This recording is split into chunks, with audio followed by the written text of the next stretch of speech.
नमस्कार, PS news पर आप सभी लोगों का स्वागत है। महाराष्ट्र में दोनों ही गठबंधन में अब तक सीट समझौता फाइनल नहीं हो पाया है। जहां भाजपा नीत महायुति में भी सीट को लेकर के अभी अंतिम फैसला नहीं हो पाया है, लेकिन महायुति में शामिल सभी दल सैद्धांतिक रूप से इस बात पर सहमत हैं कि राज्य में एनडीए की 45 से अधिक सीटें आनी चाहिए। गौरतलब है कि महाराष्ट्र में लोकसभा की 48 सीट है और भाजपा नीतीश महायुति में शिवसेना एकनाथ शिंदे के नेतृत्व वाली और अजित पवार के नेतृत्व वाली एनसीपी है। जहां शिवसेना एकनाथ शिंदे वाली 22 सीटों की मांग कर रही है, तो अजित पवार की एनसीपी 10 सीटों की। लेकिन गृह मंत्री अमित शाह के दौरे के बाद उन्होंने सभी अपने सहयोगी दलों को इस बात के लिए कहा है कि अधिक सीटों पर चुनाव लड़ने की अपेक्षा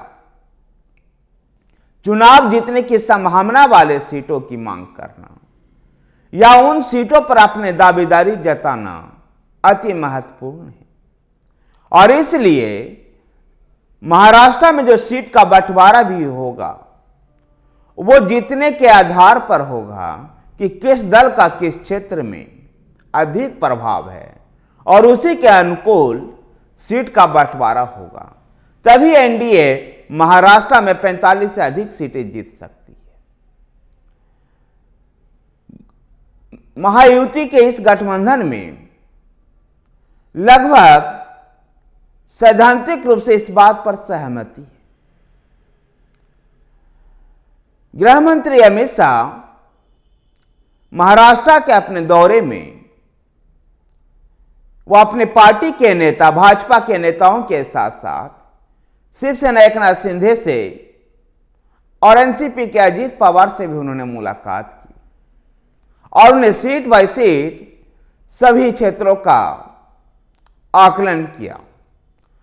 अकोला शहर में भी अपने पार्टी के कई नेताओं से मिलकर के कई सीटों पर भाजपा की तैयारियों को भी परखा। साथ ही अमित शाह ने इस बात को कहा है, अपने नेताओं से और अपने कार्यकर्ताओं से आह्वान किया है कि सहयोगी दलों के उम्मीदवार को भी भाजपा के उम्मीदवार मानकर ही उनको जिताने के लिए काम करना होगा। महाराष्ट्र में भारतीय जनता पार्टी 37 सीटों पर चुनाव लड़ना चाहती है और एकनाथ शिंदे के नेतृत्व वाली शिवसेना को 8 सीटें दे सकती है, जबकि 3 सीट अजित पवार के नेतृत्व वाली एनसीपी को। गौरतलब है कि 2019 के लोकसभा चुनाव में भारतीय जनता पार्टी ने 25 सीटें जीती थी।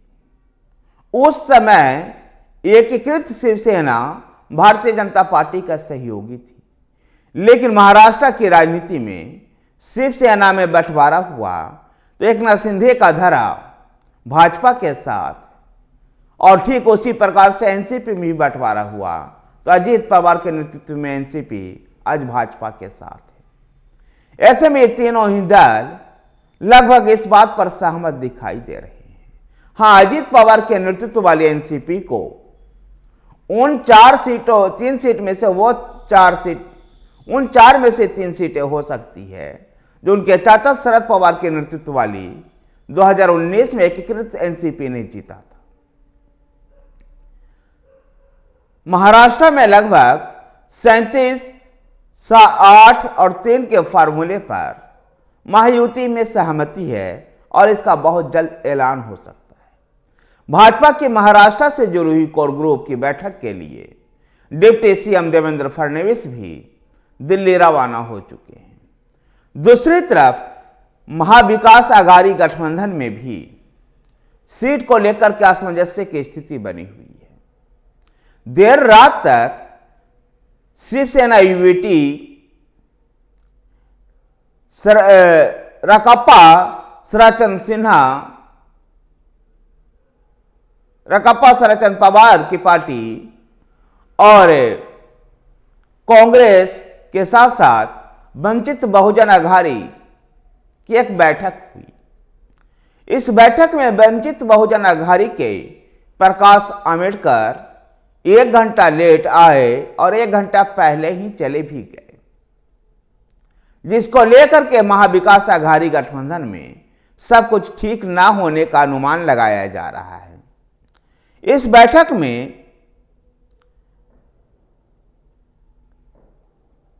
रकप्पा के संस्थापक शरद पवार, उनकी पार्टी के प्रदेश अध्यक्ष जयंत पाटिल एवं विधायक जितेंद्र आव्हाड, शिवसेना यूबीटी के अध्यक्ष उद्धव ठाकरे एवं शिवसेना यूबीटी के प्रवक्ता संजय राउत, वंचित बहुजन अघाड़ी के कांग्रेस के बाला साहब थोड़ते एवं वंचित बहुजन अघाड़ी के प्रकाश आंबेडकर इस बैठक में शामिल हुए। बैठक बेनतीजा रहा। हाँ, इतना जरूर संजय राउत ने कहा कि बैठक सकारात्मक हुई है, सभी दलों में किसी बात को लेकर कोई मतभेद नहीं है।